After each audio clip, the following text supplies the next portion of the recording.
கிறிஸ்துவுக்குள் மிகவும் பிரியமானவர்களே, இந்த பரிசுத்தமான ஓய்வு நாளில் காலை தொழுகைக்கு போகமாக நாம் இருக்கின்ற நிலைகளில் இடங்களில் கண்களை மூடி நாம் வேண்டுதல்களை ஏறெடுப்போம், ஜெபம் செய்வோம். ஓய்வு நாளிற்கும் ஆண்டவராக இருக்கின்ற எங்கள் தூய பிதாவே, ஆசீர்வாதமும் மனமகிழ்ச்சியும் நிறைந்த பரிசுத்தமான ஓய்வு நாளின் காலை பொழுதுக்காக தூயவரே உம்மை நன்றியுணர்வோடு துதிக்கின்றோம், ஸ்தோத்திரிக்கின்றோம். ஆண்டவரே, கடந்து போன நாட்களெல்லாம் நீர் எங்களை சுகபத்திரமாக கண்மணியை போல பாதுகாத்தீர். குறிப்பாக கடந்த இரவிலே நாங்கள் நல்ல நித்திரையை பெற்றுக் கொள்வதற்கு ஆண்டவர் துணை செய்தீர். காலையிலே நாங்கள் எல்லாரும் எங்கள் ஆயுசு நாளோடு புதிய ஒரு நாளை இலவசமாக பெற்றுக்கொள்ளவும் ஆண்டவரை தொழுது கொள்ளவும் நீர் தந்த நல்ல தருணங்களுக்காக தூயவரே உம்மை நன்றி உணர்வோடு துதிக்கின்றோம், ஸ்தோத்திரிக்கின்றோம். இந்த தொழுகையை நாங்கள் இல்லங்களிலே இருந்து ஒலிபெருக்கியின் வாயிலாக செவிசாய்ந்து உள்ளக்கண்களை ஆண்டவருக்கு நேராக ஏறெடுத்துக் கொண்டு இந்த தொழுகையை எங்களை இணைத்துக் கொண்டாலும் தேவரே நாமே எங்களோடு இருந்து எங்களை ஆற்றல் படுத்தி இந்த தொழுகையை எங்களை உடைய வல்லமையினாலே நிரப்பும்படியாக நாங்கள் செல்கின்றோம். இந்த தொழுகையிலும் ஆண்டவரை புகழ்ந்து பாடுகின்ற பாடல்கள், படிக்கின்ற திருவார்த்தைகள், ஜெபிக்கின்ற வேண்டுதல்கள், சிந்திக்கின்ற தியானங்கள் அனைத்தும் ஆண்டவருடைய திருநாமத்திற்கு மகிமையுடையதாக அமைக்க சொல்லி நாங்கள் செல்கின்றோம். ஆண்டவருடைய எளிதான கருவை எங்களை ஆற்றல் படுத்தும் முடியும் மற்றும் உங்களுடைய அன்பின் பிரசன்னங்களை ஆழ்வதற்கும் இவைகளை ஆண்டவர்களை பெருமாக்கிய இயேசு கிறிஸ்துவின் திருப்பெயரில் கேட்கிறோம். ஜெபம் கேளும் நல்ல பிதாவே, ஆமென். இந்த நாளின் உலகியல் துவக்கத்திற்காக இறைவனாக மகிமைக்காக நாம் யாவரும் இணைந்து 7வது ஞான பாடலை பாடுவோம். ஞான பாடல் 7. நாம் தேவ சன்னிதானத்தில் மகா மகிழ்ச்சியாக வந்தாதை கர்த்தரை வணக்கம் செய்வோமாக இருக்கின்ற 7வது ஞான பாடலை நாம் இணைந்து பாடுவோம்.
என்னோடே கூட கர்த்தரை மகிமைப்படுத்துங்கள்.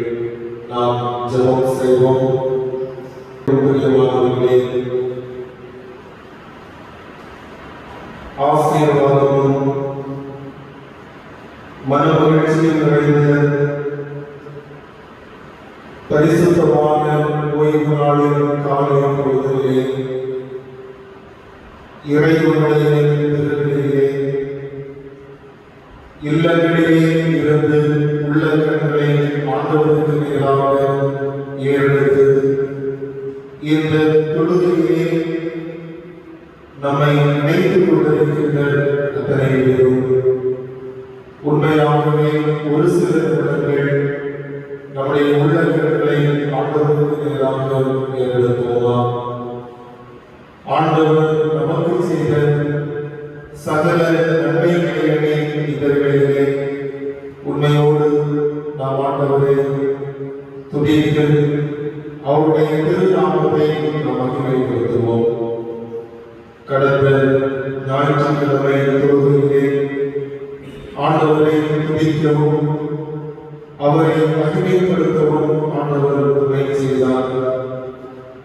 கடவுள் நம் ஒவ்வொருவரையும் ஒரு வார காலம் சுகபத்திரமாக கண்மணியை போல பாதுகாத்து மீண்டும் ஆண்டவரை தொழுது கொள்கின்ற பாக்கியத்தை நம் அனைவருடைய உங்களிடமே ஆண்டவர் தந்திருக்கின்றாரே.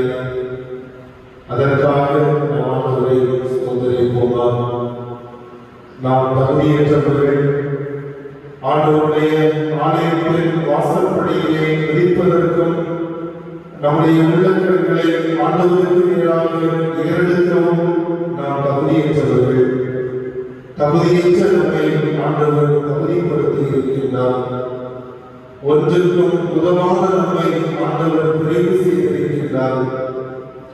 தாயின் கருவிலிருந்து உன்னை தெரிவு செய்தேன் என்று சொன்ன வசனத்தின் அடிப்படையிலே கடவுள் ஒவ்வொருவரையும் தெரிவு செய்து அவருடைய மகனாக மகளாக நாம் அவரை அப்பாவுதாமே என்று அழைக்கக்கூடிய புத்திரஸ்வீகாரத்தின் ஆவியை கடவுள் நமக்கு தந்து நம்மை இம்மட்டுமாக இம்மானுவேலராக பாதுகாத்து வந்திருக்கின்றாரே. அதற்காக நாம் ஆண்டவரை துதிப்போமா? நம்முடைய வாழ்விலே ஆண்டவர் செய்த நன்மைகள் ஏராளம்.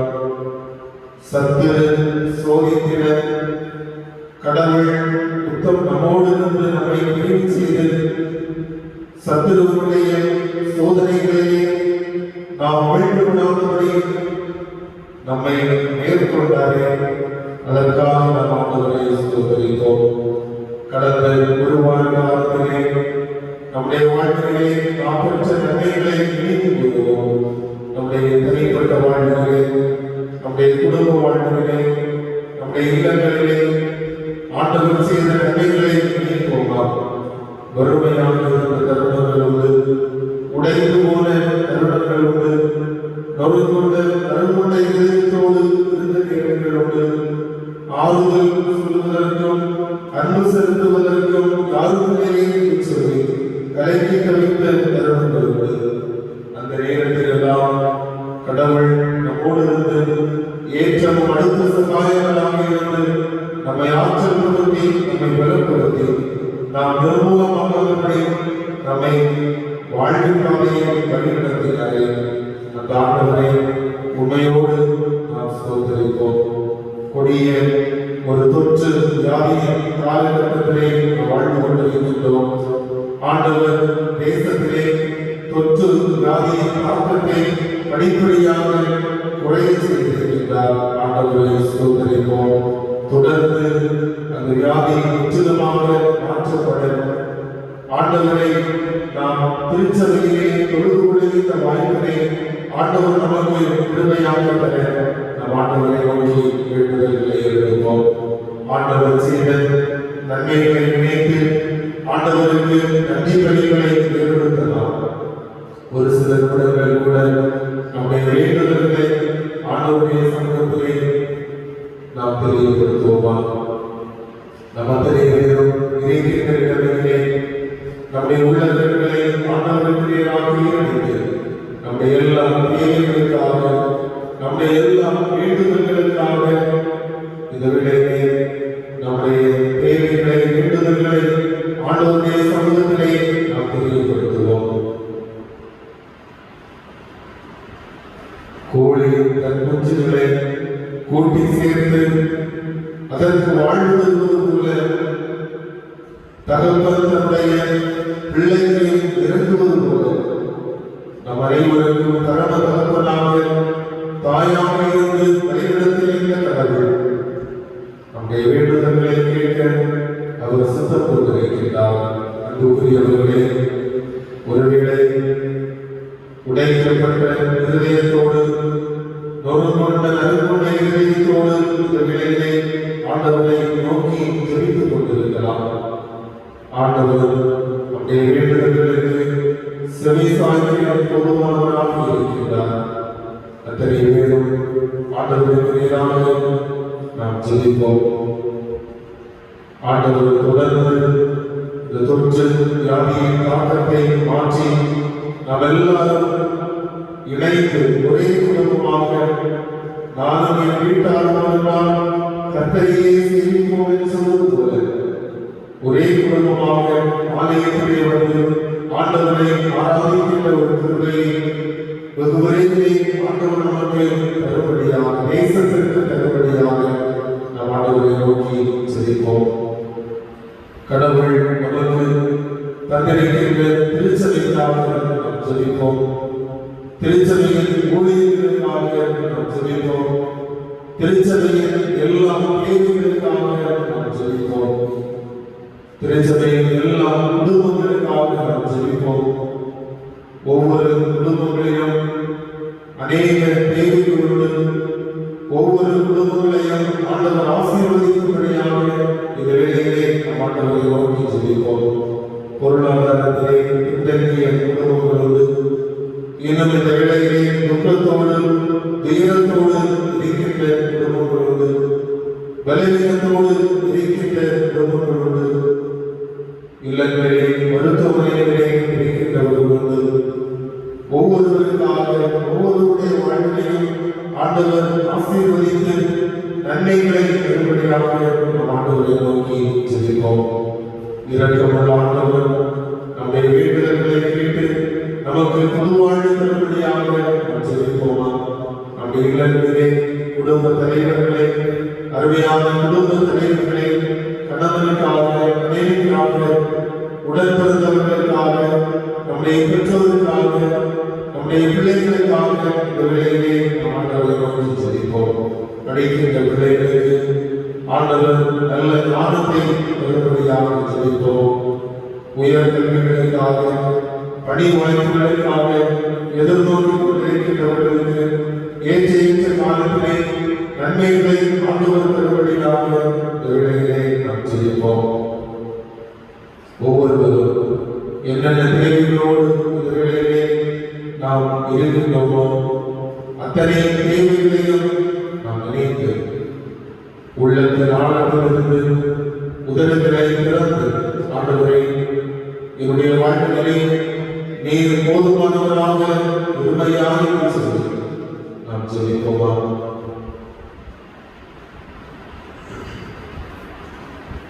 நாம் இணைந்து ஆண்டவராக இயேசு கிறிஸ்து பெற்றுத் தந்த வேண்டுதலை எடுப்போம். பரமண்டலங்களில் இருக்கிற எங்கள் பிதாவே, உம்முடைய நாமம் பரிசுத்தப்படுவதாக, உம்முடைய ராஜ்யம் வருவதாக, உம்முடைய சித்தம் பரமண்டலத்திலே செய்யப்படுகிறது போல பூமியிலேயும் செய்யப்படுவதாக. அன்றன்றுள்ள எங்கள் அப்பத்தை எங்களுக்கு தாரும். எங்களுக்கு விரோதமாய் குற்றம் செய்கிறவர்களுக்கு நாங்கள் மன்னிக்கிறது போல எங்கள் குற்றங்களை எங்களுக்கு மன்னியும். எங்களை சோதனைக்குள் பிரவேசிக்கப்படாமல் தீமையின்றி எங்களை ரட்சித்துக் கொள்ளும். ராஜ்யமும் வல்லமையும் மகிமையும் என்றென்றைக்கும் உங்களுடையதே. ஆமென். இந்த நாளிலே படிக்கும்படியாக நினைவு கொண்ட திருமறை பகுதி தூய மத்தேயு என்பவருடைய நற்செய்தியில் 5வது அதிகாரம் வசனங்கள் 39 முதல் 48 முடிய உள்ள தூய மத்தேயு என்பவருடைய நற்செய்தியிலும் 5வது அதிகாரம் வசனங்கள் 39 முதல் 48 முடியுள்ள இறைவார்த்தைகள். நான் உங்களுக்கு சொல்லுகிறேன், தீமையோடு எதிர்த்து நிற்க வேண்டாம்.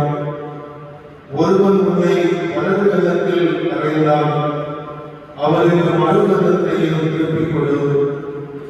உன்னோடு வழக்காடி உன் வஸ்திரத்தை எடுத்துக் கொள்ள வேண்டும் என்று நினைக்கிறவனுக்கு உன் அங்கியையும் விட்டுவிடு. ஒருவன் உன்னை ஒரு மைல் தூரம் வரை பலவந்தம் பண்ணினான், அவனோடு 2 மைல் தூரம் போ. உன்னிடத்தில் கேட்கிறவனுக்கு கொடு, உன்னிடத்தில் கடன் வாங்க விரும்புகிறவனுக்கு முகம் போடாதே. உனக்கு அடுத்தவனை சிநேகித்து உன் சத்துருவை பகைப்பாயாக என்று சொல்லப்பட்டதை கேள்விப்பட்டிருக்கிறீர்கள். நான் உங்களுக்கு சொல்லுகிறேன், உங்கள் சத்துருக்களை சிநேகியுங்கள், உங்களை சமைக்கிறவர்களை ஆசீர்வதியுங்கள், உங்களை பகைக்கிறவர்களுக்கு நன்மை செய்யுங்கள், உங்களை நிந்திக்கிறவர்களுக்காகவும் உங்களை துன்பப்படுத்துகிறவர்களுக்காகவும் ஜெபம் பண்ணுங்கள். இப்படி செய்வதனால் நீங்கள் பரலோகத்தில் இருக்கிற உங்கள் பிதாவுக்கு புத்திரராக இருப்பீர்கள். அவர் தீயோர் மீதும் நல்லோர் மீதும் தமது சூரியனை உதிக்க பண்ணி நீதி உள்ளவர்கள் மேலும் அநீதி உள்ளவர்கள் மேலும் மழையை பெய்யப்படுகிறார். உங்களை சிநேகிக்கிறவர்களை நீங்கள் சிநேகிப்பீர்களானால் உங்களுக்கு பலன் என்ன? ஆயக்காரரும் அப்படியே செய்கிறார்கள் அல்லவா? உங்கள் சகோதரரை மாத்திரம் வாழ்த்துவீர்களானால் நீங்கள் விசேஷித்து செய்கிறது என்ன? ஆயக்காரரும் அப்படி செய்கிறார்கள் அல்லவா? ஆகையால் பரலோகத்தில் இருக்கிற உங்கள் பிதா பூரண சற்குணராய் இருக்கிறது போல நீங்களும் பூரண சற்குணராய் இருக்கிறீர்கள் என்பவர்களே, படிக்கும்படியாக தெரிந்து கொண்ட திருமறை தொகுதி படித்தார் என்று கிறிஸ்துவுக்கே மகிமை உண்டாவதாக. ஆமென். நாம் இணைந்து நான் நேசிக்கும் தேவன் இயேசு என்றும் ஜீவிக்கிறார் என்ற பாடலை நாம் பாடுவோம். பாடல் நான் நேசிக்கும் தேவன் இயேசு என்றும் ஜீவிக்கிறார்.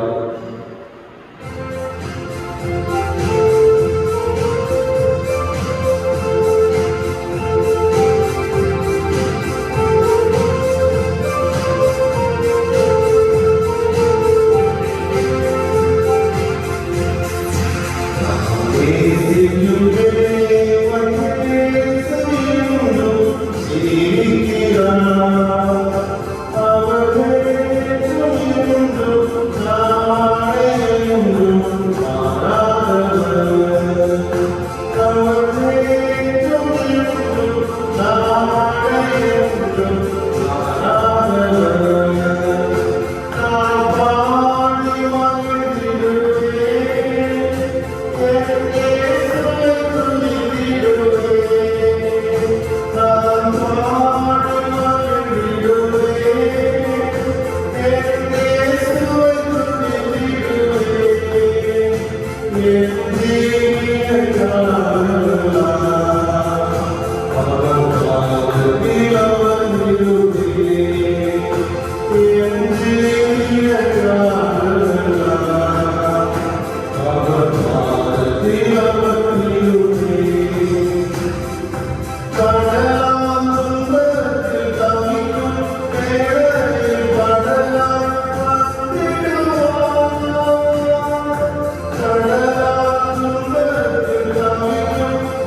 மிகவும் பிரியமானவர்களே,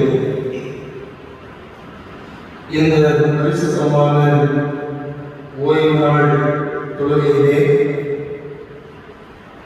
தொழுகையிலும் இல்லங்களிலுமாக இருந்து உள்ளங்களிலே ஆண்டவருக்கு மேலாக ஏற்படுத்திக் கொண்டிருக்கின்ற அனைவருக்கும் ஆண்டவராகிய இயேசு கிறிஸ்துவின் இனிய நல்நாமத்தில் அன்பின் நல்வாழ்த்துக்களை வணக்கத்தை நான் தெரிவித்துக் கொள்கிறேன். வெகு விரைவில் நாம் இணைந்து திருச்சபையிலே ஆண்டவரை தொழுது கொள்வதற்கு நாம் ஜெபிப்போம். ஆண்டவர் அதற்குரிய திறந்த வாசலை தந்து நம்மை வாழும் பாதையை வழிநடத்துவாராக. இந்த நாளிலே ஒரு சிந்தனைக்காக தெரிந்து கொண்ட திருமுறை பகுதி நாம் படித்து கேட்ட தூய மத்தேயு என்பவருடைய நற்செய்தியிலும் 5வது அதிகாரம் அதனுடைய 44வது வசனத்தை நாம் மனதிலே பார்த்துக் கொள்ளலாம். மத்தேயு நற்செய்தியிலும் 5வது அதிகாரம் 44வது வசனம். நான் உங்களுக்கு சொல்லுகிறேன், உங்கள் சத்துருக்களை சிநேகியுங்கள், உங்களை சபிக்கிறவர்களை ஆசீர்வதியுங்கள், உங்களை பகைக்கிறவர்களுக்கு நன்மை செய்யுங்கள், உங்களை நிந்திக்கிறவர்களுக்காகவும் உங்களை துன்பப்படுத்துகிறவர்களுக்காகவும் ஜெபம் பண்ணுங்கள். இந்த வசனத்தின் கடைசி பகுதியை நாம் பார்த்துக் கொள்ளலாம். உங்களை நிந்திக்கிறவர்களுக்காகவும் உங்களை துன்பப்படுத்துகிறவர்களுக்காகவும் ஜெபம் பண்ணுங்கள். கிறிஸ்துவுக்குள் மிகவும் பிரியமானவர்களே, நாம் படிக்க கேட்ட திருமுறை பகுதி ஆண்டவராகிய இயேசு கிறிஸ்துவுடைய மலைப்பொழிவு பிரசங்கம் என்பதை நாம் அறிந்திருக்கின்றோம். மத்தேயு நற்செய்தியிலும் 4வது அதிகாரம் 5வது அதிகாரம் இன்னும் 6வது அதிகாரம் இவைகளெல்லாம் அருளாளர் இயேசு கிறிஸ்துவுடைய மலைப்பொழிவு பிரசங்கங்கள் என்று நாம் சொல்வதுண்டு. அதாவது கிறிஸ்துநாதர் மலையிலே ஏறுகின்ற அல்லது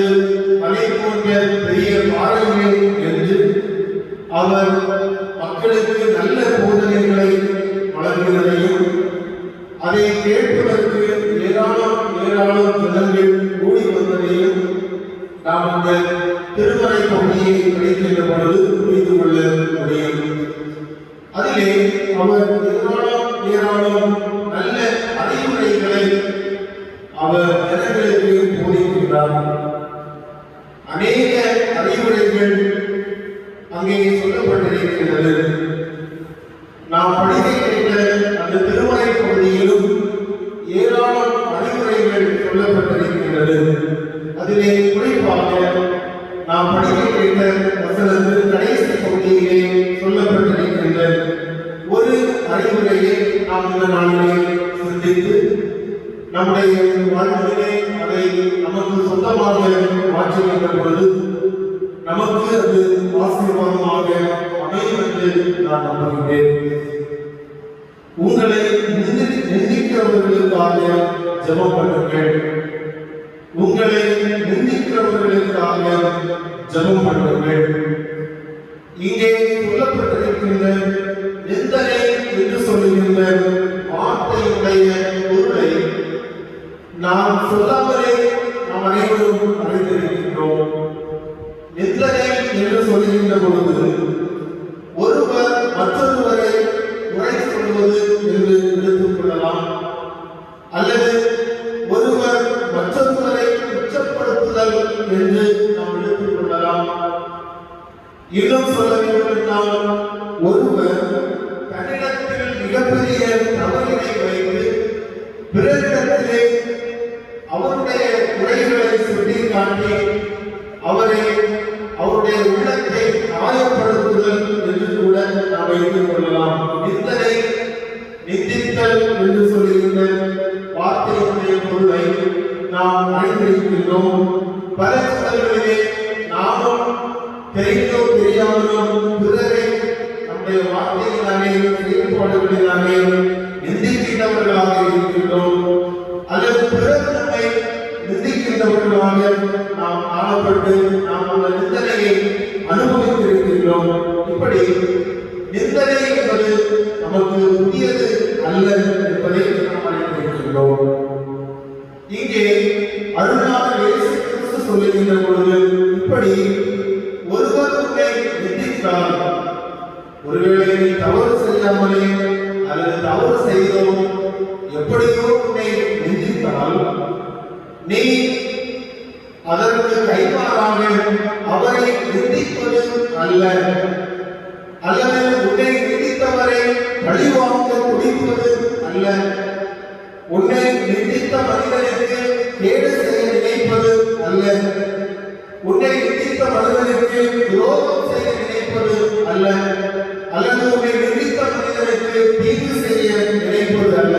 மாறாக மிகப்பெரிய வார்த்தையை அவர் சொல்லுகிறார். நீ ஜெபி. உன்னை ஒருவர் நிந்தித்தால் நீ அவனுக்கு எந்த பதிலையும் உரைக்க வேண்டாம். ஆனால் நீ உன்னை நிந்திக்கின்றவனுக்காக நீ ஜெபிக்க வேண்டும், ஜெபத்தை ஏறெடுக்க வேண்டும் என்று அவர் நமக்கு இந்த வசனத்திற்குள்ளாக ஒரு அறிவுரையை அறிகின்றதை நாம் பார்க்கிறோம். திருமறையிலே ஆண்டவராகிய இயேசு கிறிஸ்துவை இன்னும் பல மனிதர்களை பலர் நிந்திக்கின்றார்கள். எடுத்துக்காட்டாக ஒரு சில வசனங்களை சொல்ல வேண்டும் என்றால் மத்தேயு நற்செய்தியில் 5வது அதிகாரம் 11வது வசனம், 1 பேதுரு 4:14வது வசனம், இன்னும் ஏசாயா தீர்க்கதரிசியின் புத்தகம் 51வது அதிகாரம் 7வது வசனம். இவைகளிலே ஒருவர் உன்னை நிந்தித்தால் இன்னும் ஒருபடி மேலாக சென்று இந்த வசனங்களை படித்தால் புரிந்து கொள்ளலாம். கிறிஸ்துவின் நிமித்தம் உன்னை நிந்தித்தால் நிந்தனைகளை திருமறை 2 விதமாக பிரிக்கின்றது. முதலாவது நிந்தனை என்றால் என்ன சொல்வது? மனிதன் உலக பிரகாரமான வாழ்விலே மனிதனுக்காக நிந்தனை செய்வது. இன்னொன்று கிறிஸ்துவின் நிமித்தம் நிந்தனை செய்வது. கிறிஸ்துவின் நிமித்தம் நிந்தனை செய்வது என்றால் நாம் ஒருவேளை ஊழியம் செய்யலாம், அல்லது திருச்சபைகளிலே பொறுப்புகளிலே இருக்கலாம், அநேக பணிவிடைகளை திருச்சபைக்காக கிறிஸ்துவுக்காக நாம் செய்யலாம். இப்படி நல்லபடி ஊழியர்களை செய்து கொண்டிருக்கின்ற பாதையிலே ஊழியத்தின் நிமித்தம் ஒருவர் உன்னை நிந்தித்தால் அந்த நிலையை குறித்து நீங்கள் கலங்க வேண்டாம். அதை இறைவன் பார்த்துக் கொள்வார். நீங்கள் அவர்களுக்காக ஜெபியுங்கள் என்று சொல்லி நான் இப்பொழுது சொன்ன அந்த வசனங்களிலே சொல்லப்பட்டிருக்கின்றது. அன்புக்குரியவர்களே, கிறிஸ்துநாதர் சொல்லுகிறார், உங்களை நிந்திக்கிறவர்களுக்காக ஜெபம் பண்ணுங்கள். இந்த நாளிலே திருமலையிலே தன்னை நிந்தித்த மனிதர்களுக்காக ஜெபித்த ஒரு சில மனிதர்களை சுருக்கமாக சுட்டிக்காட்டி நிறைவுபடுத்த நான் ஆசைப்படுகிறேன். திருமலையிலே தன்னை நிந்தித்த மனிதர்களுக்காக ஜெபித்த ஒரு சில நபர்களை சொல்ல நான் ஆசைப்படுகிறேன். முதலாவதாக தன்னை குற்றம் சாட்டிய நண்பர்களுக்காக யோபு ஜெபித்தார். தன்னை குற்றம் சாட்டிய நண்பர்களுக்காக யோபு ஜெபித்தார். யோபு புஸ்தகம் 42வது அதிகாரம் 10வது வசனத்திலே கிடைக்கின்ற பொழுது, யோபுவின் புஸ்தகம் 42வது அதிகாரம் 10வது வசனத்திலே யோபு தன்னை குற்றம் சாட்டிய நண்பர்களுக்காக ஜெபித்த பொழுது கடவுள் அவருடைய சிறையிருப்பை மாற்றினார் என்று சொல்லி அந்த வசனத்திலே நாம் படிக்கிறோம். யோபுவினுடைய நிகழ்வினை நாம் அனைவரும் அறிந்திருக்கின்றோம். நம்முடைய சிறு வயது கொண்டே கதைகளை நாம் கேட்டு நன்றாக தெரிந்து வைத்திருக்கின்றோம். அதிலே குறிப்பாக யோபு இப்பொழுது பலவீனத்தோடு அவர் இருக்கின்றார். தலைமுதல் காண்பரையிலும் கொடிய பருக்கள் அவர் ஓட்டு துண்டை எடுத்து சுரண்டி கொண்டிருக்கிறார். சீல்கள் வடிந்து விடுகின்றது. அப்பொழுது நம்முடைய சமுதாயத்தின் அடிப்படையில் போலவே யாரையோடு இருக்கின்றவர்களை போய் பார்த்து நலம் விசாரிக்கின்ற ஒரு பழக்கம் அன்றைக்கு கொண்டிருக்கின்றது. அதிலும் குறிப்பாக யோபு மிகப்பெரிய செல்வந்தன் அல்லவா?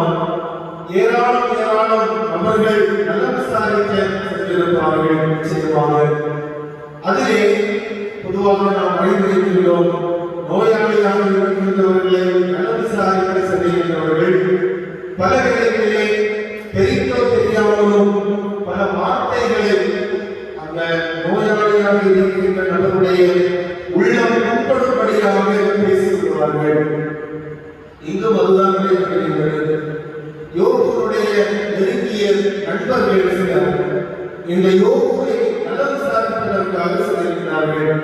இந்த யோபு புஸ்தகம் 11வது அதிகாரம் அதிலே 56 வசனங்களிலே இந்த நிகழ்வு சொல்லப்பட்டிருக்கிறது.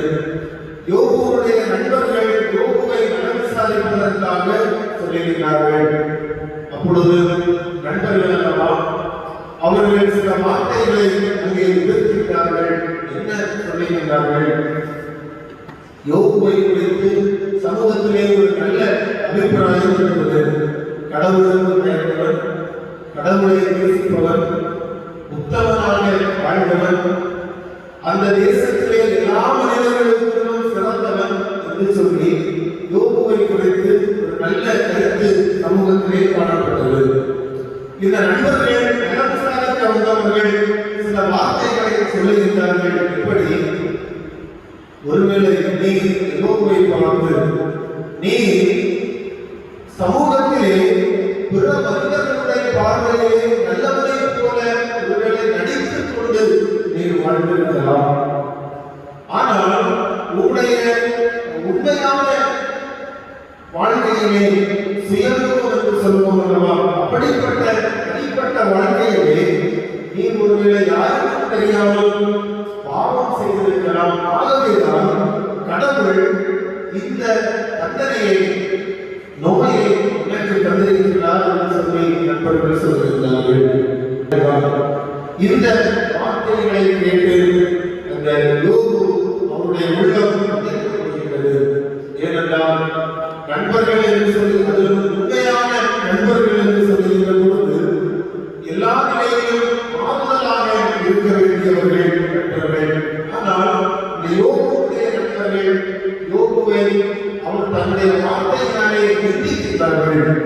நீ ஒருவேளை நம்முடைய வாசனையை சொல்ல வேண்டும் என்றால், நீ உலகத்தின் பார்வையிலே யோக்கியனாக வாழ்ந்துவிட்டு யாருக்கும் தெரியாமல் பாவம் செய்த பாவியாகவே ஒருவேளை வாழ்ந்திருக்கலாம். ஆகவேதான் இந்த வியாதி நமக்கு வந்திருக்கிறது. வார்த்தையினாலே யோகுடைய நண்பர்கள் யோகுவை நிந்திக்கின்றார்கள். இந்த யோகு வார்த்தைகளை கேட்டு உள்ளம் உடைந்தவனாக நிற்கின்றார். அந்த சூழலில் தான் இந்த யோகு பதில் எதுவும் உழைக்கவில்லை. தன்னை நிந்தித்த மனிதர்களுக்கு வார்த்தையினாலே பதில் சொல்ல அவர் துணியவில்லை, முயற்சிக்கவில்லை. மாறாக தன்னை நிந்தித்த மனிதர்களுக்காக, நண்பர்களுக்காக அவர் ஜெபிக்கின்றார். 42வது அதிகாரம் 10வது வசனத்திலே தன்னை நிந்தித்த மனிதர்களுக்காக அவர் ஜெபிக்கின்றார். அங்கே ஒன்று நடைபெறுகிறது. நிந்தித்த மனிதர்களுக்காக ஜெபித்த பொழுது கடவுள் இவருடைய நோயை மாற்றுகிறார். பாருங்கள், எவ்வளவு பெரிய ஆச்சரியம்! ஆகவேதான் கிறிஸ்துவர் சொல்லுகிறார், உங்களை நிந்திக்கிறவர்களுக்காக ஜெபியுங்கள். இரண்டாவதாக, தன்னை நிந்தித்த மிரியாமுக்காக மோசே ஜெபித்தான். தன்னை நிந்தித்த மிரியாமுக்காக மோசே ஜெபித்தான். முதலாவது சிந்தித்தோம், தன்னை குற்றம் சாட்டிய நிந்தித்த நண்பர்களுக்காக யோகு ஜெபித்தார். இரண்டாவதாக, தன்னை நிந்தித்த மிரியாமுக்காக மோசே ஜெபித்தார். என்னாகும் 12வது அதிகாரம் 3 முதல் 3வது வசனம் 11வது வசனம் வரையிலும் இந்த நிகழ்வு சொல்லப்பட்டிருக்கிறது. சுருக்கமாக நான் சொல்லுகின்றேன். மோசேயுடைய சகோதரியாக மிரியாம் இருக்கின்றார். மோசே, மிரியாம், ஆரோன் இவர்கள் 3 பேர் இணைந்து அங்கே ஊழியம் செய்து கொண்டிருக்கிறார்கள். இஸ்ரவேலர்களை வழிநடத்துவது, என்று வாசனைக்குள்ளாக பணிகள், இப்படி பல பணிகளை ஊழிய பாதையிலே மோசே, ஆரோன், மிரியாம், சகோதரி மிரியாம் என்று சொல்லி 3 பேர் இணைந்து இறைவனுடைய திருப்பணியை அவர்கள் சிறப்பாக செய்து கொண்டிருக்கிறார்கள். பழைய ஏற்பாட்டு பகுதியிலே நாம் அழைத்திருக்கின்றோம். கடவுள் திருமுறையிலே, பழைய ஏற்பாட்டிலே கடவுளை காண்பவன் மரிப்பான். அதுதான் ஒரு நீதி சட்டம். யார் ஒருவர் கடவுளை முகமுகமாக பார்க்கின்றானோ அவன் மரணத்திற்கு பார்க்கிறவன். ஒரே ஒரு நபருக்கு மட்டும் விதிவிலக்கு. யாருக்கு என்று சொன்னால் மோசே. மோசே மட்டும் கடவுளோடு முகமுகமாக பேசுவதற்குரிய ஒரு வாய்ப்பினை பெற்று அந்த அளவுக்கு சிறந்த திருப்பணியை சிறந்த மனிதனாக வாழ்ந்து கொண்டிருக்கிறார் மோசே. அப்பொழுது இந்த மோசையை கொண்ட அநேக அற்புதங்களை, அடையாளங்களை ஆண்டவர் செய்து பயன்படுத்திக் கொண்டிருக்கிறார். அப்பொழுது இந்த மிரியாம் சில வார்த்தைகளை அவள் மோசேக்கு விரோதமாக பேசுகிறார். என்ன பேசுகிறார் என்று சொன்னால் 13வது வசனத்திலே, கடவுள் மோசேயை கொண்டு மட்டும்தானா இந்த ஊழியத்தை செய்கிறார், அந்த அற்புதங்களை செய்கிறார், எங்களை கொண்டு செய்கிறார் அல்லவா என்று சொல்லி ஒரு சின்ன வார்த்தையை மோசேக்கு விரோதமாக சொல்லி அங்கே நிந்திக்கின்றதை நாம் பார்க்கின்றோம். 3 பேர் ஊழியக்காரர்கள் கடவுளை முகமுகமாக பார்க்கின்ற வாய்ப்பு ஒருவருக்கு மட்டும்தான் அங்கே கொடுக்கப்படுகிறது. அதை பார்த்து உள்ளத்திலே பொறாமை கொண்ட இந்த ஸ்திரீ மிரியாம் அந்த மோசேக்கு விரோதமாக இப்படி சொல்லுகிறார், கடவுள் மோசேயை கொண்டு மட்டும்தானா செய்கிறார் எல்லாவற்றையும், எங்களையும் கொண்டு செய்கிறார், நாங்களும் திருப்பணியை செய்வதற்காக தான் இருக்கிறோம் என்று சொல்லி சில வார்த்தைகளை சொல்லுகிறார். கடந்து என்ன பாருங்கள், மிரியாமையும் ஆரோனையும் மோசேயையும் ஆண்டவர் ஆசிரியப்பு கூடாரத்தில் உடனடியாக அழைக்கிறார். அழைத்து சில அறிவுரைகளை மிரியாமுக்கும் ஆரோனுக்கும் அங்கே சொல்லி அனுப்புகிறார். திரும்பி ஆசிரியப்பு கூடாரத்திற்கு வெளியே வருகின்ற பொழுது இந்த மிரியாமுடைய தலை முதல் ஆண் வரையிலும் குஷ்டரோகம் அங்கே அவளை சூழ்ந்து சரீரத்திலே காணப்படுகிறது. பாருங்கள், நிந்தித்த அந்த வார்த்தைக்கு கடவுளுடைய பதில் தெரியாமல் கிறிஸ்தவரோடும் மோசேயை நிந்தித்தார் இந்த விரையாம். ஆனால் இந்த மோசே என்ன செய்கிறார் என்று பாருங்கள். அந்த வசனத்திலே அவர் என்ன செய்கிறார் என்று சொன்னால் 13வது வசனத்திலே இந்த மோசே அவர் அழுது ஜெபிக்கின்றார். ஆண்டவரே, ஒருவேளை தெரியாமல் புரியாமல் என்னை நிந்தித்தாலும் நீர் தயவாக மன்னிக்க வேண்டும். இந்த தெரியாமலுக்கு நீ அந்த குஷ்டரோகத்தின் வியாதியை மாற்ற வேண்டும் என்று சொல்லி தன்னை நிந்தித்த அந்த மனிதனுக்காக, அந்த பெண்ணுக்காக, தெரியாமலுக்காக மோசே அழுது ஜெபிக்கின்றதை நாம் அந்த பகுதியிலே பார்க்கிறோம். கடவுளும் மோசேயுடைய ஜெபத்தை கேட்டு அங்கே தெரியாமலுக்கு நீ 7 நாள் கழித்து அவர் சுகம் பெறட்டும் என்று சொல்லி சுகத்தை அறிந்ததை நாம் பார்க்கிறோம். அன்புக்குரியவர்களே, உங்களை நிந்திக்கிறவர்களுக்காக ஜெபியுங்கள். நிறைவாக தன்னை நிந்தித்து பரிகாசம் பண்ணினவர்களுக்காக, பண்ணினவர்களை மன்னிப்பதற்காக ஜெபித்தார் ஆண்டவராகிய இயேசு கிறிஸ்து. தன்னை பரிகசித்து நிந்தித்த ஜனங்களை மன்னிப்பதற்காக ஜெபித்தார் ஆண்டவராகிய இயேசு கிறிஸ்து. முதலாவது சிந்தித்தோம், தன்னை நிந்தித்த நண்பர்களுக்காக ஜெபித்தார் யோபு.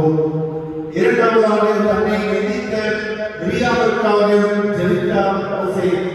நிறைவாக தன்னை நிந்தித்த ஜனங்களுக்காக ஜெபித்தார் ஆண்டவராகிய இயேசு கிறிஸ்து. லூக்கா 23வது அதிகாரம் 34வது வசனம். இன்னும் நற்செய்தி பகுதிகளிலே அநேக வசனங்கள் உண்டு.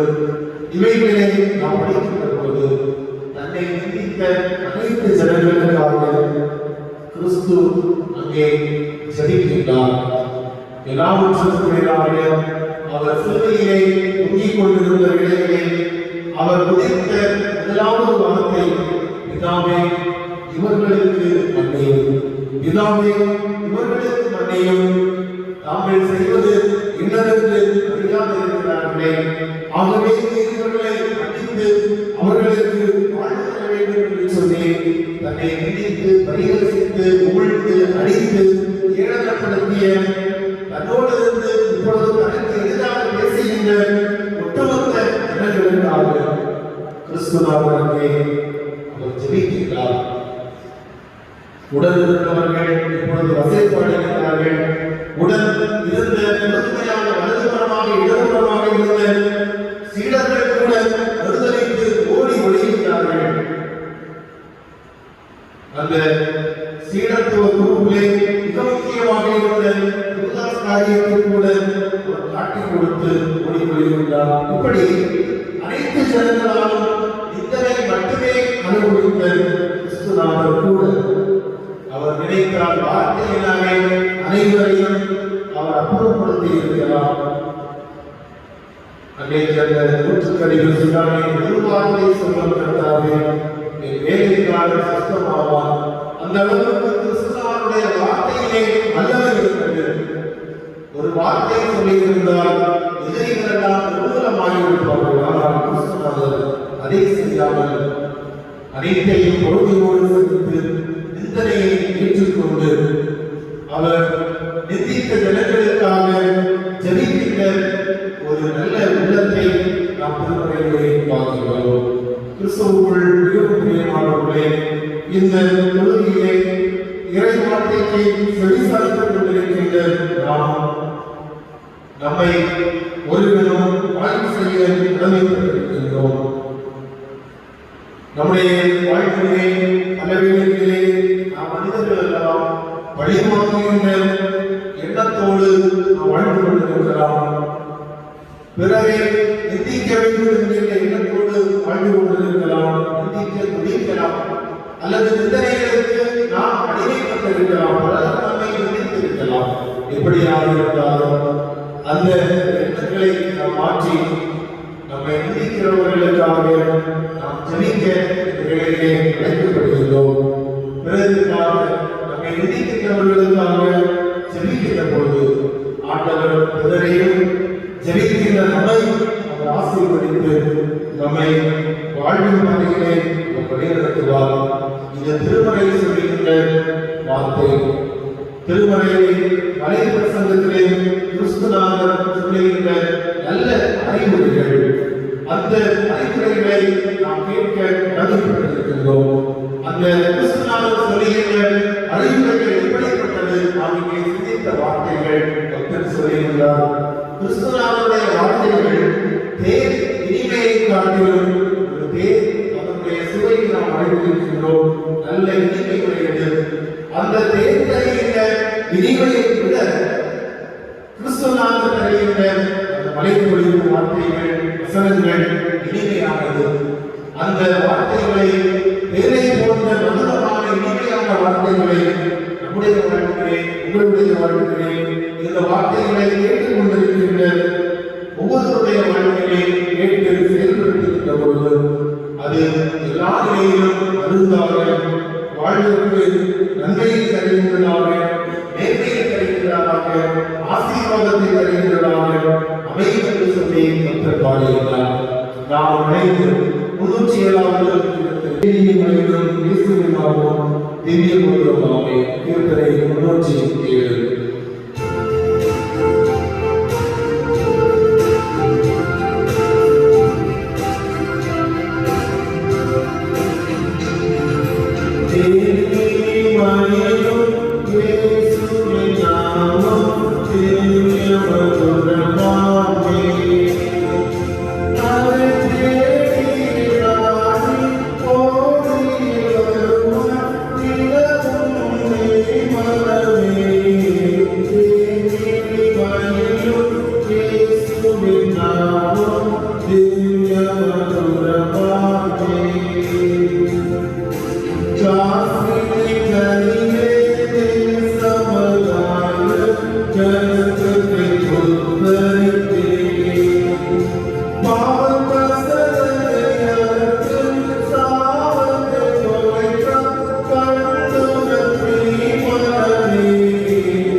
ஒரு திசையில்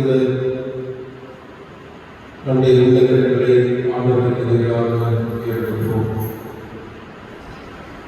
இந்த வேளையிலே நாம் சிந்தித்த சிந்தனையை திரும்பி பார்ப்போம். உங்களை நிந்திக்கிறவர்களுக்காக ஜெபியுங்கள். தன்னை நிந்தித்த நண்பர்களுக்காக ஜெபித்தார் யோபு. கடவுள் அவருடைய வாழ்விலே சிறையிருப்பை மாற்றினார். தன்னை நிந்தித்த மோசேக்காக மிரியாமுக்காக ஜெபித்தார் மோசே. மோசேயுடைய ஜெபம் கேட்கப்பட்டது. ஆண்டவராகிய இயேசு கிறிஸ்து கூட தன்னை நிந்தித்த அத்தனை மனிதர்களுடைய வாழ்வுக்காக நமக்காக அவர் ஜெபித்தார்கள். நம்மை சிந்தித்து பார்ப்போம். நம்முடைய வார்த்தையினாலே செயல்பாடுகளினாலே நாம் எத்தனை பேரை நிந்தித்து இருக்கோம், எத்தனை குறிப்பிடுத்தி இருக்கோம், நம்முடைய வார்த்தையில் எத்தனை பேரை ஆய்வுபடுத்தி இருக்கோம். ஒரு இடம் சிந்தித்து இன்று முதல் ஒரு புதிய தீர்மானத்தோடு யார் நம்மை எப்படி நிந்தித்தாலும் பதிலளிக்காமல் பதில் சொல்லாமல் அவர்களுக்காக நான் ஜெபிப்பேன் என்கின்ற தீர்மானத்தோடு நம்மை இறைவனுடைய கரங்களிலே ஒரு இடம் அர்ப்பணிப்போமா?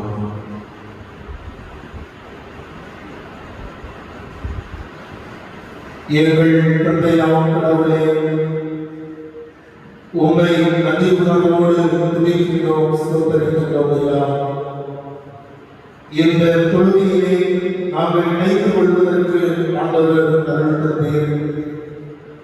ஒலிபெருக்கின் வாயிலாக இறை சட்டத்திற்கு செவிமடுப்பதற்கு தொழுகையிலே உள்ளத்தை இணைத்துக் கொள்வதற்கு நீர் தந்த நல்ல தருணத்திற்காக உம்மை துதிக்கின்றோம், ஸ்தோத்திரிக்கின்றோம் ஐயா. ஆண்டவரே, நாங்கள் சிந்தித்த சிந்தனைகளின் அடிப்படையில் எங்களை நிந்திக்கின்றவர்களுக்காக நாங்கள் ஜெபித்து புது வாழ்வு எங்களுக்கு புதிய நன்மைகளை எங்களுடைய வாழ்க்கையிலே தந்து உள்ளத்திலே ஒரு மாற்றத்தை தர வேண்டும் என்று சொல்லி நாங்கள் ஜெபிக்கின்றோம். இந்த தொழுகையிலே எங்களை இணைத்த அத்தனை பேரையும் ஆண்டவர் ஆசீர்வதியும். ஆண்டவரை தொடர்ந்து வருகின்ற காலங்களெல்லாம் எங்கள் அனைவருக்கும், எங்களை சார்ந்தவர்களுக்கு, எங்களுடைய திருச்சபையினர்களுக்கு, எங்கள் குடும்பத்தாருக்கு, இந்த சுற்றுவட்டாருக்கு, அத்தனை ஜனங்களுக்கு ஆசீர்வதிக்கப்பட்டதாக நன்மையை தருகிறதாக அமைந்திருந்து சொல்லி நாங்கள் சொல்லிக்கின்றோம். அனைவரையும் ஆண்டவர் ஆசீர்வதிக்கிறாங்க. ஆண்டவர் உலக இரட்சகராகிய இயேசு கிறிஸ்துவின் திருப்பெயரில் கேட்கிறோம். ஜெபம் கேளுங்கள். ஆமென்.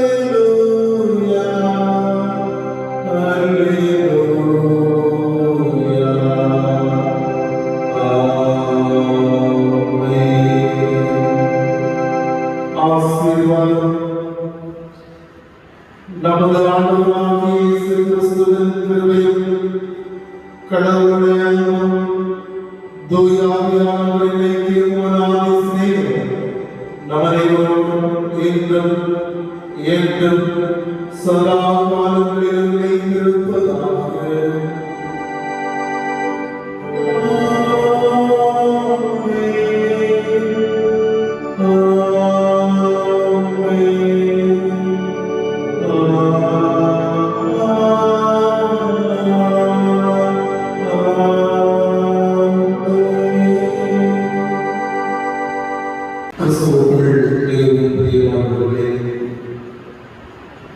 ஒரு செய்யுள்ள நம்முடைய உள்ளங்களை ஆண்டவருக்கு எதிராக ஏற்படுவோம். இந்த வேளையிலே நாம் சிந்தித்த சிந்தனையை உங்களை நிந்திக்கிறவர்களுக்காக ஜெபியுங்கள். தன்னை நிந்தித்த நண்பர்களுக்காக ஜெபித்தார் யோபு. கடவுள் அவருடைய வாழ்வினை சிறையிருப்பை மாற்றினார். தன்னை நிந்தித்த மோசேக்காக மிரியாமுக்காக ஜெபித்தார் மோசே. மோசேயுடைய ஜெபம் கேட்கப்பட்டது.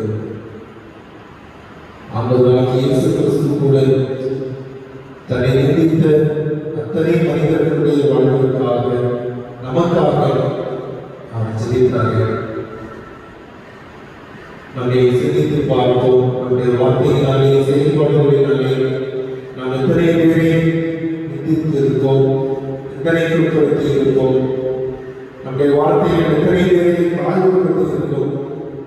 ஒரு இடம் சிந்தித்து இன்று முதல் ஒரு புதிய தீர்மானத்தோடு யார் நம்மை எப்படி நிந்தித்தாலும் பதிலளிக்காமல் பதில் சொல்லாமல் அவர்களுக்காக நான் ஜெபிப்பேன் என்கின்ற தீர்மானத்தோடு நம்மை இறைவனுடைய கரங்களிலே ஒரு இடம் அர்ப்பணிப்போமா?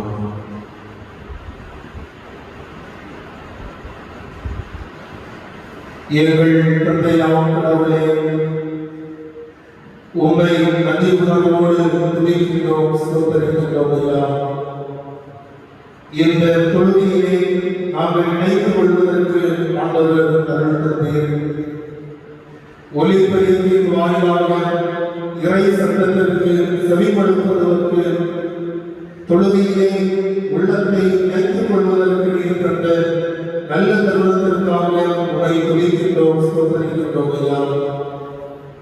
ஆண்டவரே, நாங்கள் சிந்தித்த சிந்தனைகளின் அடிப்படையில் எங்களை நிந்திக்கின்றவர்களுக்காக நாங்கள் ஜெபித்து புது வாழ்வு பெறுகிறவர்களுக்கு புதிய நன்மைகளை எங்களுடைய வாழ்க்கையிலே தந்து உள்ளத்திலே ஒரு மாற்றத்தை பெற வேண்டும் என்று சொல்லி நாங்கள் ஜெபிக்கின்றோம். இந்த தொழுகையிலே எங்களை இணைத்த அத்தனை பேரையும் ஆண்டவர் ஆசீர்வதியும். ஆண்டவரை தொடர்ந்து வருகின்ற காலங்களெல்லாம் எங்கள் அனைவருக்கும், எங்களை சார்ந்தவர்களுக்கு, எங்களுடைய திருச்சபையினர்களுக்கு, எங்கள் குடும்பத்தாருக்கு, இந்த சுற்றுவட்டாருக்கு, அத்தனை ஜனங்களுக்கு ஆசீர்வதிக்கப்பட்டதாக நன்மையை தருகிறதாக அமைப்பு என்று சொல்லி நாங்கள் சொல்லியிருக்கிறோம். அனைவரையும் ஆண்டவர் ஆசீர்வதிக்கிறார்கள். ஆண்டவர் உலக இரட்சகராகிய இயேசு கிறிஸ்துவின் திருப்பெயரில் கேட்கிறோம். ஜெபம் கேளுங்கள். ஆமென்.